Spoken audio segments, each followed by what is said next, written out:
Hello and welcome.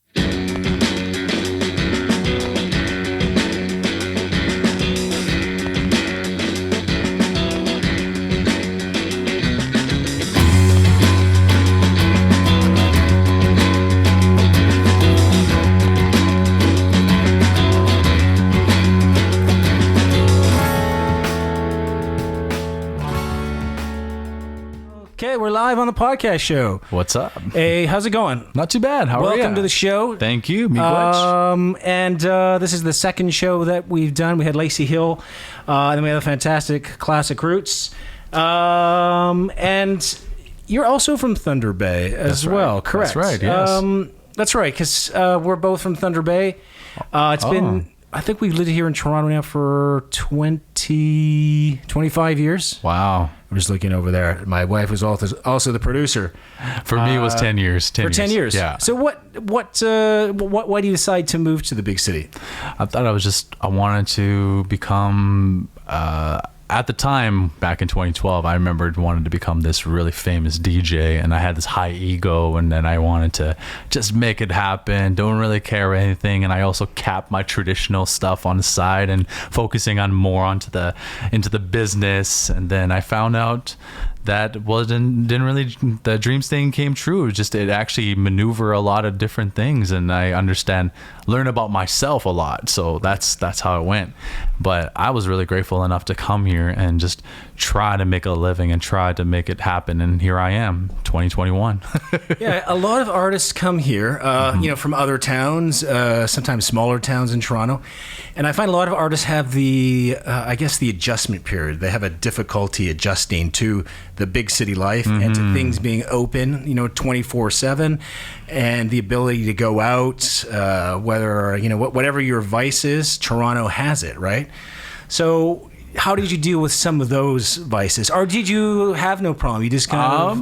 Honestly, I was always been an open person. I'm always been like an extrovert and always, down to earth to do anything for fun. And of course, when I was younger, I'm a big fan of Teenage Mutant Ninja Turtles. And then seeing them living in a big city like New York, and this is basically almost like it. So right. I felt Canada's New York. Sure. Yeah, right. Yeah. So I felt like I want to go out there and see things, and of course I want to eat more pizza. Yeah. So who's your favorite Ninja Turtle? Michelangelo. Oh, that was mine too. I actually had the figure at one point. What? Yeah. I might still had it. I maybe gave it to the kids when they were little, but. And so, what's your favorite type of pizza? The good old Brooklyn pizza. Oh, yeah. Pepperoni and cheese. Yeah, that's great. Yeah. We've had some of their pizza, I think. Did we? Brooklyn? I think so. Anyways, we'll double check those facts. Oh, for sure. Yeah, totally. I know. Pizza's great. The Ninja Turtles are great. So when you moved to Toronto, are you still in the same neighborhood, or did you...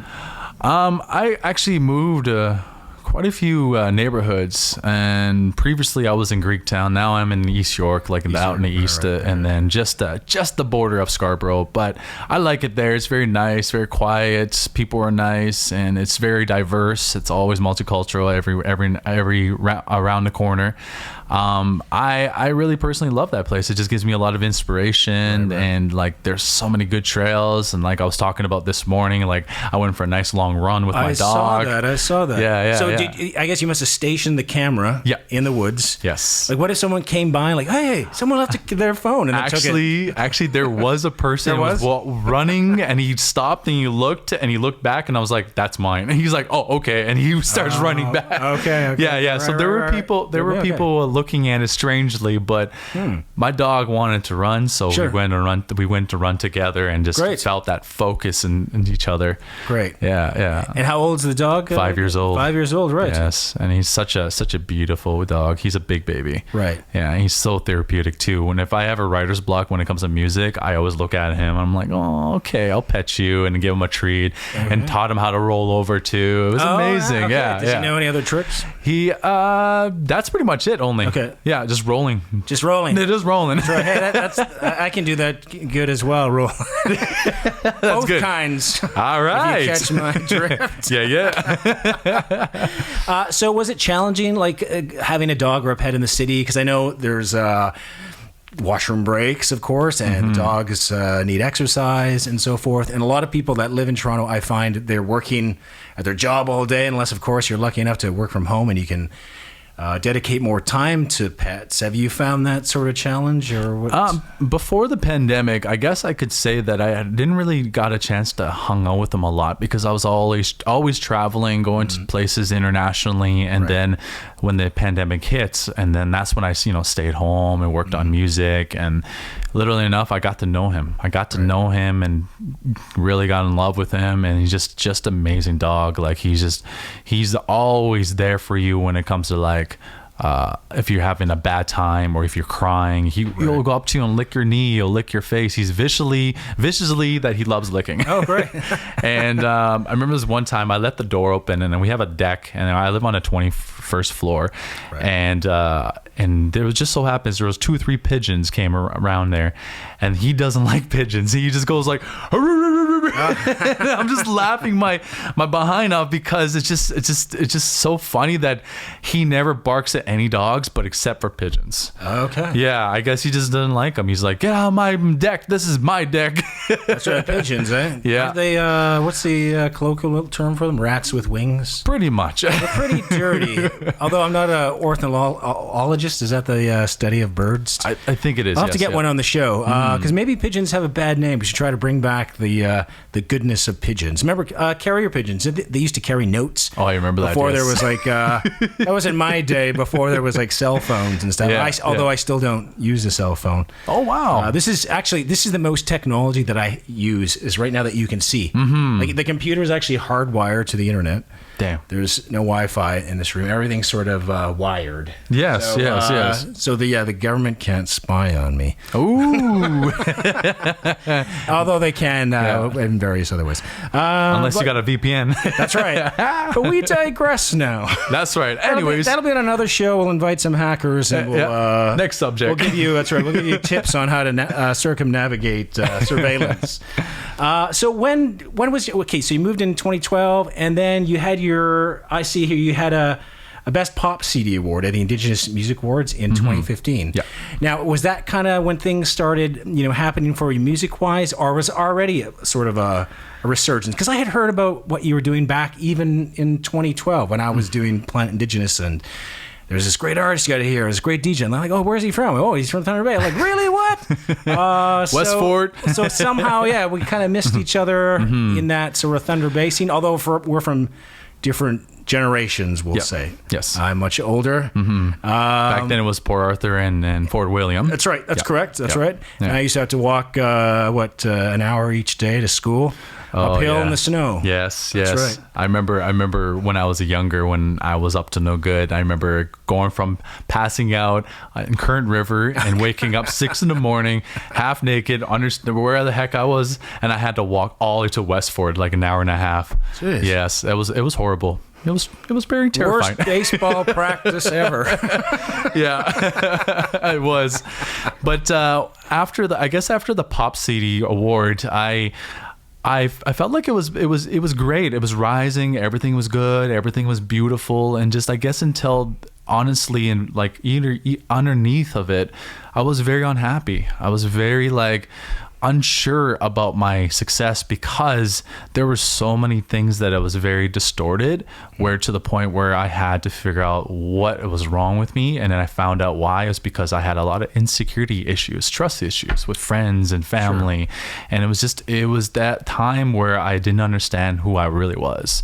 And everything was distorted. Everything, even people think of me differently and labeled me, and just everything was distorted at that time. And I didn't know about that. I thought I was happy, but inside I was not happy. I was just okay, yes, I won an award, it's amazing, but inside I'm just it's what's next? What should I do? And until then, from there, it was just it was a crumbly, going from high and then went from down and down and down slowly. And I didn't understand who I was, and I developed anxiety, social anxiety, depression, and of course I found out anger. I had anger in myself, just from intergenerational trauma. And so I had to first I ignored it. I ignore all that because I thought it was like, oh, okay, you know, it's just an overnight thing. And then next thing you know, I found out about myself that I was just didn't know. Like I didn't know who I was. And then so from there, I had to look into see elders, went to sweats and ceremonies, and then of course, you know, during the pandemic, I ended up getting looking in to see a therapist, and then I got myself into a program called cognitive behavioral therapy. Yes, CBT. Yeah. So I found out a lot of things that I had to open those wounds and heal through those wounds. So from that pop CD, it was a blessing. It was beautiful, but at the end of the day, I actually just really was happy and grateful that I was able to get some help. Great. Yeah. I think that's sort of, and we kind of touched upon this last week when Lacey was here, is that there's a lot of artists, new and emerging artists that kind of need to work on that sort of component, especially mental health is very important. Yes. Especially for artists, because you're always being judged. You're always vulnerable. Yeah. You're kind of competing with other artists when really that's sort of not the goal of art, right? And that kind of leaves people kind of in a bad funk, we'll say. So did you find, I guess, reconnecting or connecting again with your sort of your heritage and roots that kind of helped you bring you out of that into a more, I guess, healthier perspective of yourself? And I know some parts of CBT, I guess, therapy is that it's like a self sort of introspection that you're taking, and you're kind of taking an inventory, learning more self-awareness and kind of learning triggers maybe. Yes. And of course, like I've learned how to, channel my automatic thoughts. And then of course, the most handy thing to have is writing down your thoughts and see what's supported and did not support it. Right. And at the end of the day, it's like, oh, okay, that person wasn't mad at me after all. He messaged me a week after, because your social anxiety kicks in. You're thinking that, oh, I want that person to know what I said. Then the other person didn't respond for a week later, and your whole thoughts are just building, and you're just creating, kind of runs away with, yes, with and the narrative that doesn't exist sometimes. Exactly. Yes. Okay. And then I had to find out that way, and then I had to find out so many things, and it's just, I had to unravel a lot of things, but in the end though, I end up healing through those things, and understanding that friends do come and go, and relationships do come and go. Absolutely. And so, but the more important thing is that I'm moving forward now and looking at on the bright side, but still using that tool, still using CBT every day. Right. And then of course meditation came to play, and I did a lot of meditation now. So I do like 20 minutes every day, every morning. Like I'll just clear my head, and then you feel a lot better, and then you'll get into music, you get into dancing. And then of course, dancing and music is my escape. Right. Well, I see you're quite an avid dancer. I've caught some of your videos online. And your regalia is amazing. Thanks. So do you do the powwow circuit when the plague is not on, of course? And do you do all that? Yeah, I do for sure. But like I said, going back to 2012, and then well, of course, I brought the regalia to Toronto, Doctoranto, and but the thing is, from that point, what I was talking about is that I did cap my traditions. I put it on the side for now. Sure. And then what happened is, when I put that stuff on the side, and that's a lot of problems came to play, and a lot of things like, because I didn't smudge every day, didn't put down tobacco, didn't do anything. That's what my grandfather used to tell me to do it when I was growing up. So I put those on the side, and then mistakenly, I did a big mistake. That was my biggest mistake, capping my traditional teachings for Kabbalistic, and learning like about being thought I had to be this person. I had to be a Jaganash, colonialism. I had to be. I thought I had to be that. But the reality, though, I didn't have to. I had to just uncap my traditions and use that for what I do every day now. Right. So during being in therapy, I uncapped it, and then I started to do more smudging, more tobacco, and more things to do that is just the basic teachings, and then it helped a lot. Well, that's great. So you felt like there was sort of a lack of balance, I guess, in your life at one point, and these sort of therapies and discussions kind of helped you. That's right. Through that. I find that with a lot of people, again, they lack self-awareness, because it's hard for them to find that quiet moment of solace where they could actually sit down and be alone with their thoughts. Yeah. And some people, I find, they're terrified to be alone with their thoughts. They go to all kinds of things. All right, the producer over there is nodding. Yes, we know. Because your mind goes to different places and creates sort of narratives that may not even exist. Yeah, exactly. And I think that's where meditation and sort of other exercises kind of help with that, like psychedelic drugs, if you're into that. Yep. That really kind of takes you out of your headspace, out of you, especially if you achieve ego death. Yep. Because I think that's sort of the biggest problem in society, especially now. You see the internet so polarized, even just in the arts itself, it's all about the ego. Yes. And that's ultimately, I think, keeping us apart. Yeah. So that's why I think, like us as musicians, we're kind of the doctors, if you will. And I like to think that we're using music to kind of reunite people. Yes. And I get that's what you're doing with your tracks. Like you're bringing some sort of bigger yes. right? I can say one thing a lot. Like for me, for music, like I said, it's a escape. Right. And it's just like if I'm feeling anger, if I'm feeling frustrated or depressed, I'll go straight to music, and I'll basically you're speaking to it. You're speaking to it back and forth with ways to how to produce. And I remember this story that my grandfather always I remember this story that I witnessed that my grandfather did, is that when I was younger, before getting into traditional life, before being a power dancer or just learning the teachings, I didn't know who I really was, didn't know my identity. At that time, I didn't know that I was actually Anishinaabe. I just thought I was just any other individual going to school, like being friends with anybody. Right. But when I saw him grabbing a deer hide, and he put it in the bathtub in the bathroom in his home, he laid in there for a whole 24 hours. And he let that, soak in and everything. I didn't know what he was doing at first. And the next day I woke up, he picks it up, and it was all flimsy, flexible, and he grabbed his cedar rim. And I was watching, and he was putting the deer hide around the rim, and then he cut the strip of the deer hide, and he wrapped it around it, and he made a hand drum out of it.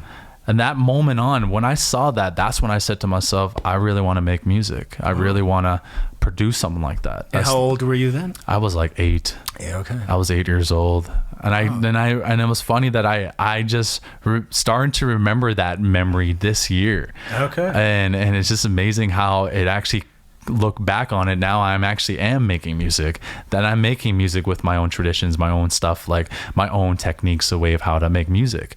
And so now looking back on that story is just that it was made for me to do this. It was made for me to forget about all the nonsense happening right now, just focusing on that and bringing out more humility, because nowadays especially musicians don't have humility. They don't at all. And I just wanted to share that, and showing that we need to support each other. We need to show more respect, more truth, more bravery, more courage, the 7 grandfather teachings, right? So I that's what I personally think, that's what's more important to put into that music, but also share to everybody. Right. Yeah. So music, not only for good times and good beats and grooves, but also some sort of substance to the message. Yes. So what's a song you've written? What's your most, I guess, I hate to use the word political or, activism songs, because in a way I think they all are. Well, except for the ones where, you met someone, then you took them out on the date and then did stuff, although that could be a different type of political song. But do you have any songs where you kind of explore that more? Like, yeah, I do. I have one song called The Heritage, and then basically I was inspired watching Thunderheart, into the where Graham Greene was talking about he was talking about how, back in the day when the residential schools, erased everything, dismantled our culture, our language, our beauty of dance and stuff. And then I had to, I was listening to that quote, what he was saying, and I just said, oh man, I want to put that into my track. So I repeated what he said, but I also did it into my version to how I feel and how I felt like, we're stronger now, we're resilient, we're coming out more indigenous people, more indigenous producers and musicians coming out more and rising. and what they and especially doing what they love. And so I put that track out there because, you know, it speaks to me as a, you know, a T-Bayer 807. That's right.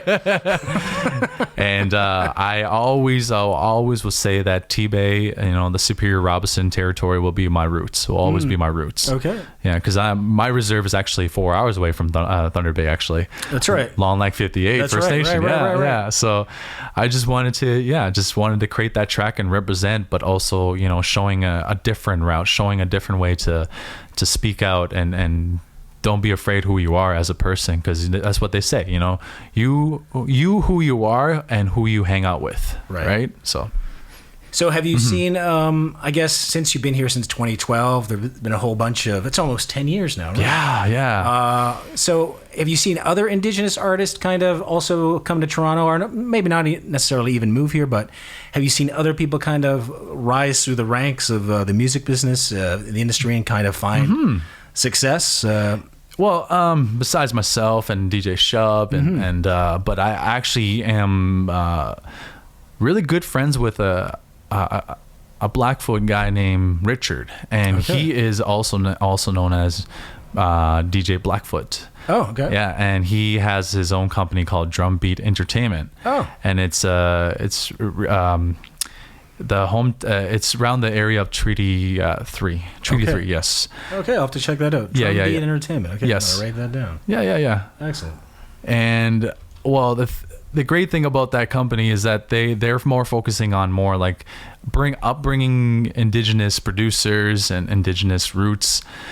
It's not Treaty 3, it's Treaty 7. Okay. That's right, I'm just fact checking you right now. Exactly. I can't always, you know, am I right?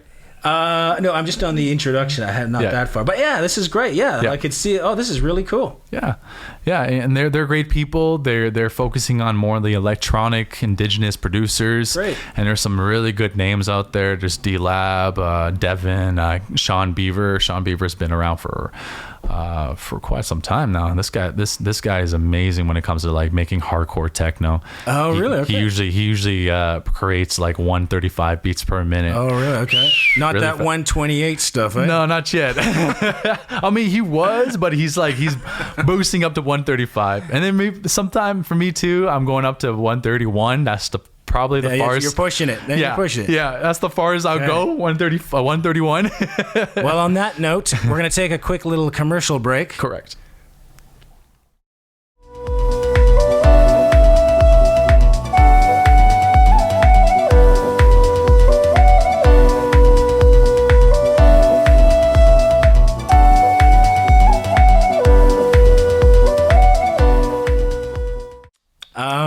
Okay, we're back. So you're pushing sometimes tempos at 131 beats per minute. And then there's some other stuff that's even faster than that. I have a sample pack. Some of it's like 156, 160 beats per minute. A little bit too fast for me. Yeah, some of that hard style. That's what they call it.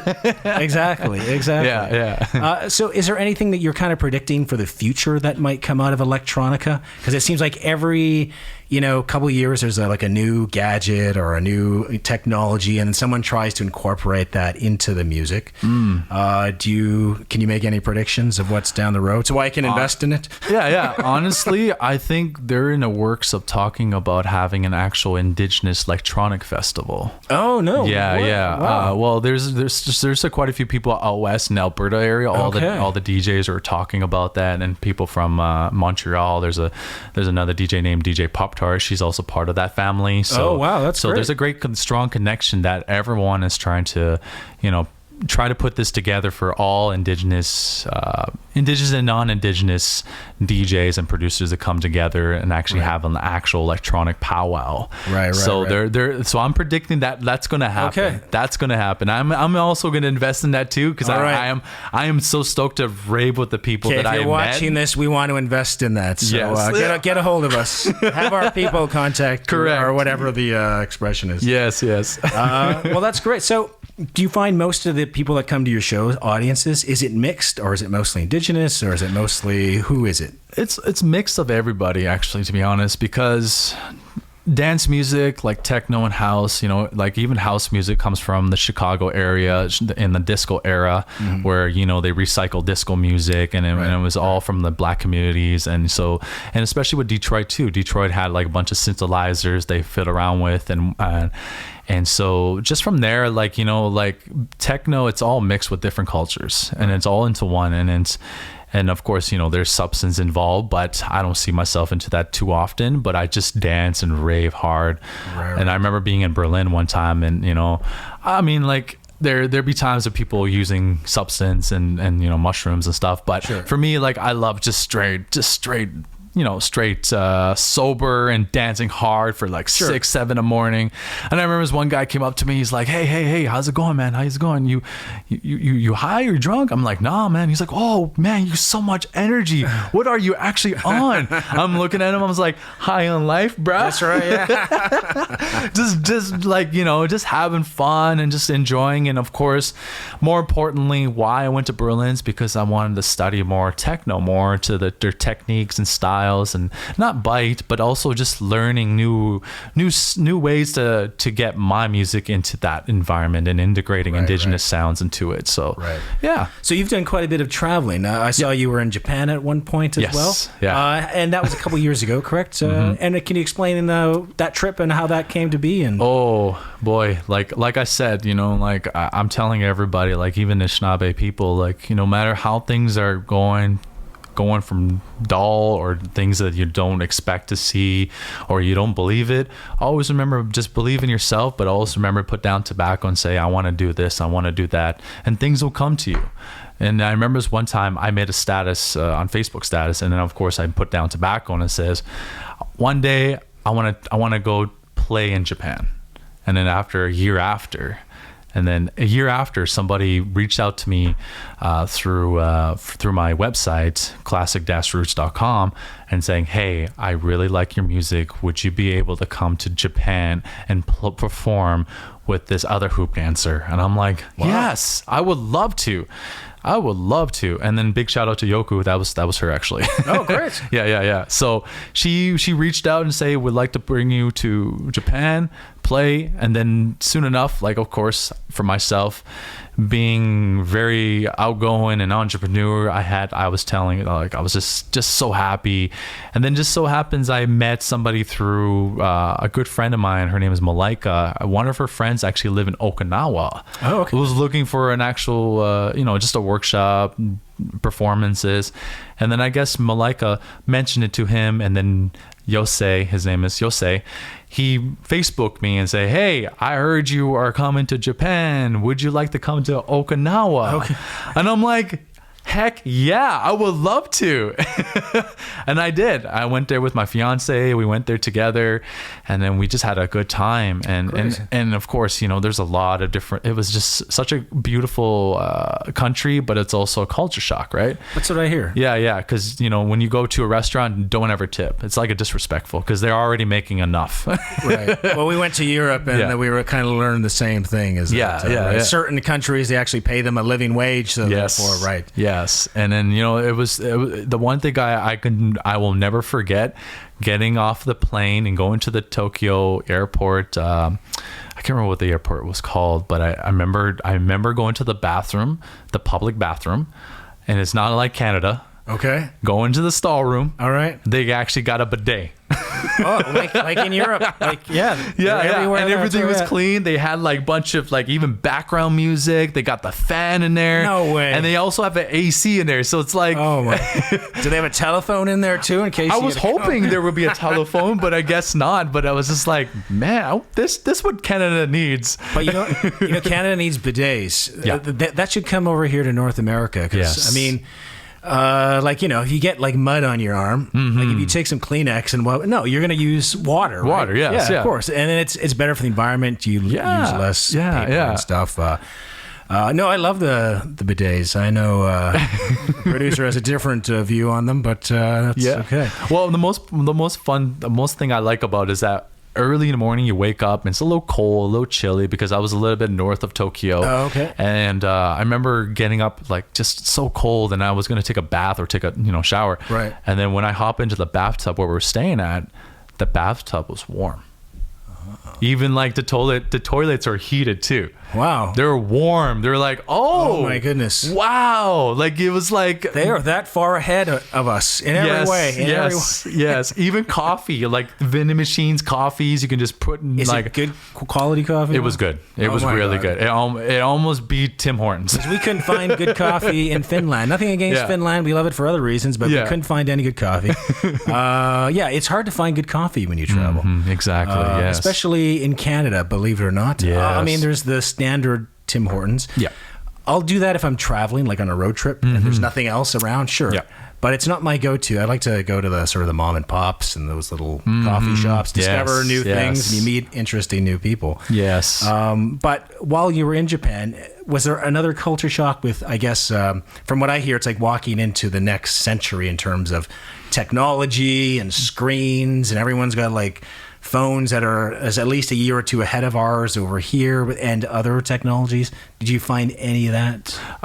Yeah, I did, because there was a lot of different things, like especially like the transit itself, like it's way ahead of its time. Like, right. I know I don't like to talking about the deaths there, but when it comes to that kind of tragedy in Japan, they're really quick. Within 5 minutes, the train goes en route, like it's done. Like whoever gets in an accident or anything, they like clean it instant. Where like and here in TTC, like it's a little bit longer, so everyone has a delay, everyone's late for work, but for them it's not. Yes, wow.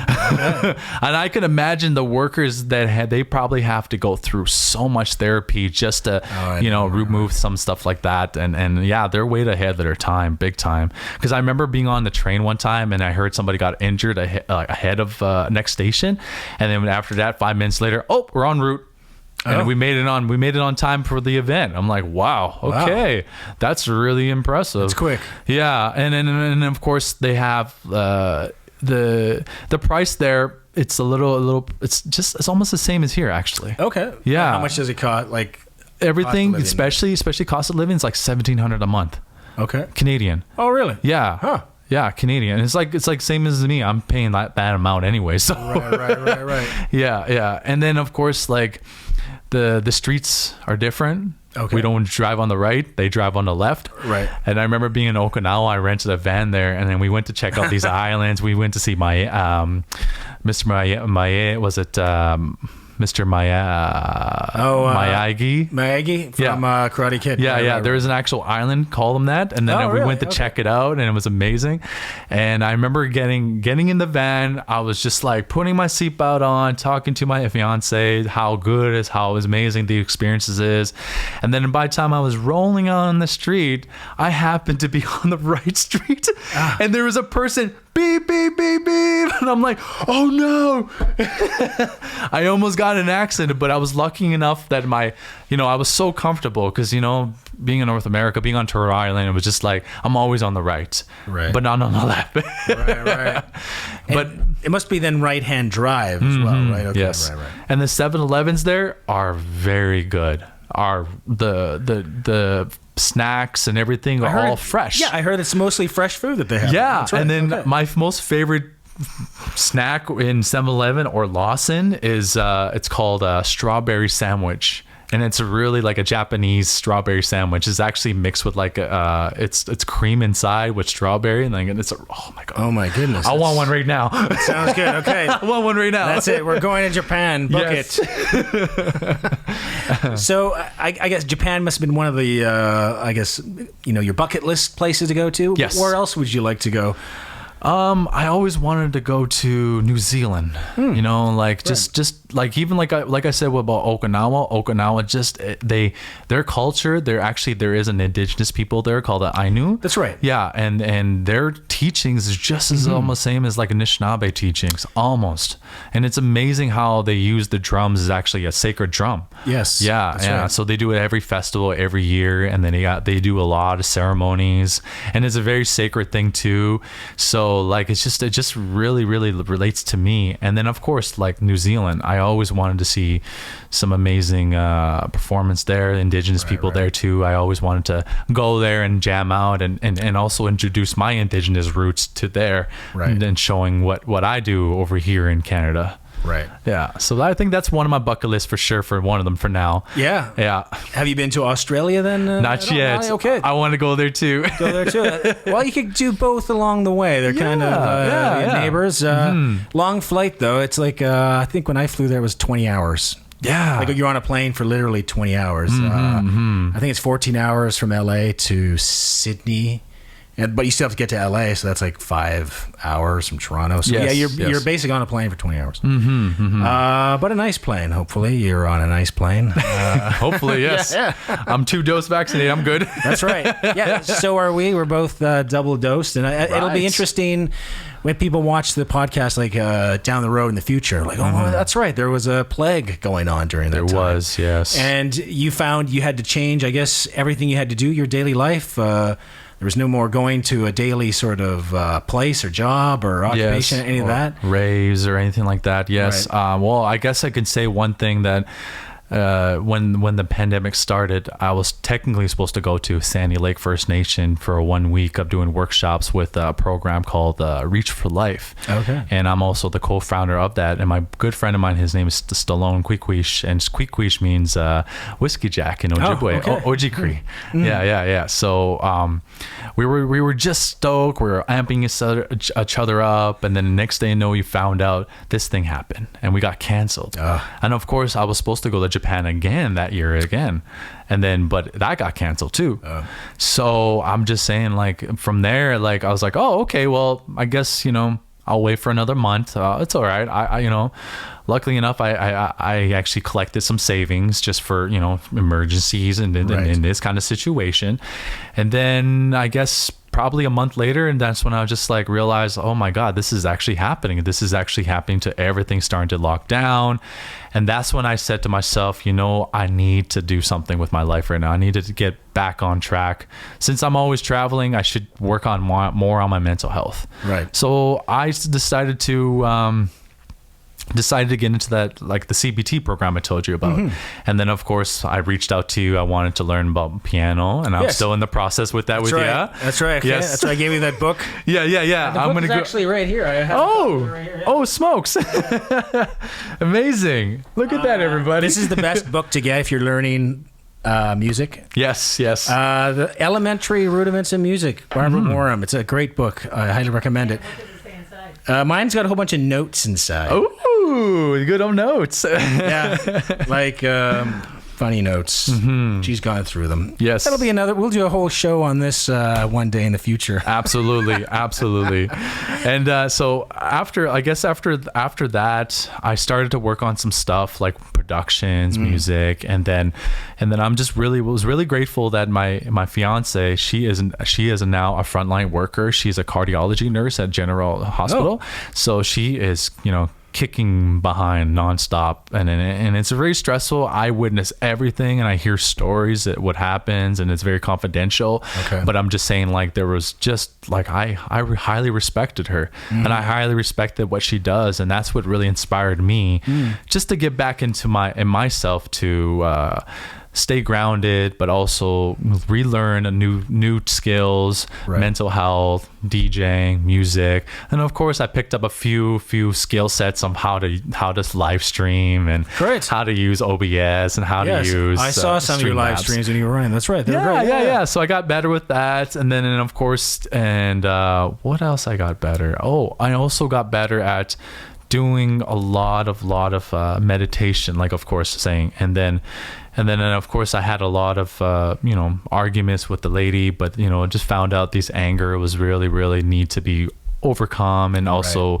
learning about myself about that. Sure. And then next thing you know it, I thought, I was like, oh no, I won't be able to do any more DJs live streams and stuff because of this Bill C was happening, the Bill C10. And but before that, I was praying, put down tobacco, and was like, okay, I need to get back into music. And then I literally along the way, a friend of mine saying, hey, we need 30 minutes of some ambient scores. Are you up for it? And I said to myself, yes, I will challenge myself in that, because I never ever experience doing scores or experience doing like contemporary dances for dancers who needed ambient sounds, but also learning about how to see what they're moving and using it as a tool to find those sounds for it. And yeah, I ended up getting some experience from that. Now I got accepted to Imaginative for the Harmony project, Harmonized project. Okay. And so I'm going to be looking forward to make a project for that. And what's the Harmonized project all about? It's basically like a emerging upcoming indigenous producers doing like film scores and then utilizing it as an experience, but also challenging yourself to put out an album, but also putting out like a movie to it. Oh, wow. So it's in the works. It's in the works. It should be out by next year. Great. But yeah, so I'm really excited for that project. And then there's other projects coming out. Then of course I got accepted to do more stuff with Nagamo, and Nagamo is basically it's a indigenous platform for films and scores to go check out their library and stuff. So right. Yeah, they seem to be very busy and they're doing well. Yeah, that's good. So I keep myself occupied. It seems that way. Staying out of trouble, that's for sure. Great. And we see that you had brought your, I guess, some music stuff, a DJ rig with us. Correct. Yeah. So maybe what we'll do then is we'll switch over to the music portion. Okay. And then we'll talk more about kind of how you do that and kind of where that kind of comes from. All right. So yeah, we'll switch it over now. This is our music portion of the show. And I'll just, without further ado, I'll just give the floor to you. Hi, bonjour. Je kusne sakaze makwa dodem. I said Nishnabasa. Hello, my native name is Weasel, and I come from the Bear Clan, also known as DJ Classic Roots, also known as Uncle Roots or Ojibwe Prince. That's my gamer tag. I just want to dedicate this to my late grandmother. She was a residential school survivor, and I'm very grateful enough that she lived her life, and she passed away year 2000. So I want to dedicate to her. Thank you, Miigwech.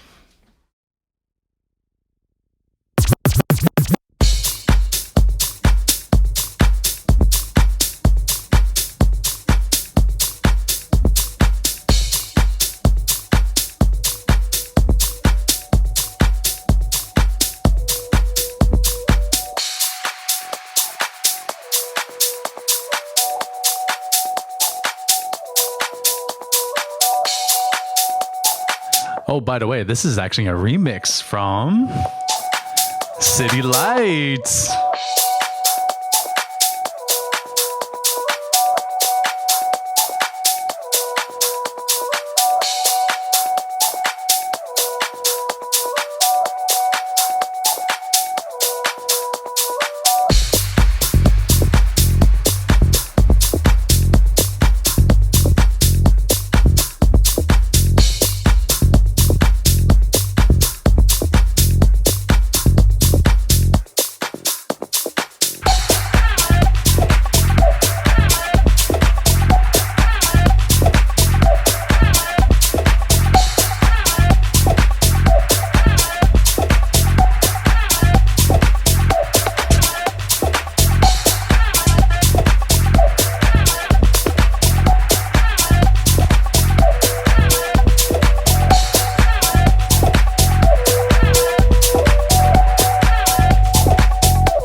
I just want a big shout out to DJ Shub and Hella back on the beat here.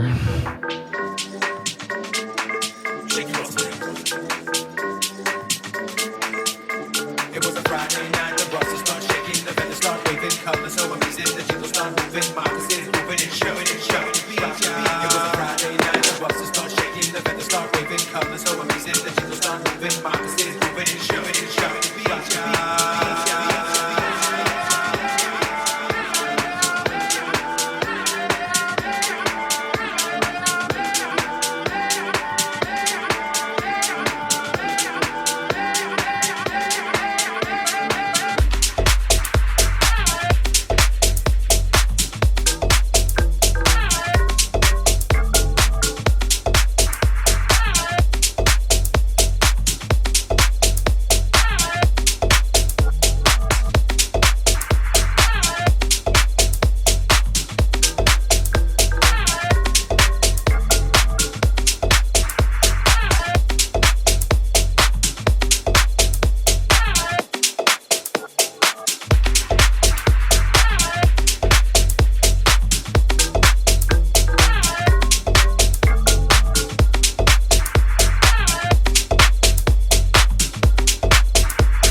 Miigwech, thank you. Thank you so much. That's great. Thanks. And thank you for being on the show. And we really appreciate the live DJ set you did. That was awesome. Yeah, that was all my originals and remix. So, oh, great. Yeah, especially Excellent. the City Lights. That's right. Yeah. That's awesome. That's fantastic. Well, Chi Miigwech, thank you again for being on the show. And we will definitely have you back on in the near future. And I'd like to do an episode, or maybe like a more of a informational or a workshop on how you actually do these things and the knobs that you're turning and pressing and there you go. I know there's a lot of controversy when it comes to twisting the knobs and stuff, but it's really hard. It is a lot of work. I can see that you're like sweating. Okay, yeah. We're gonna bid farewell for today, and so we can turn on the air conditioning. Thank you again. Yeah.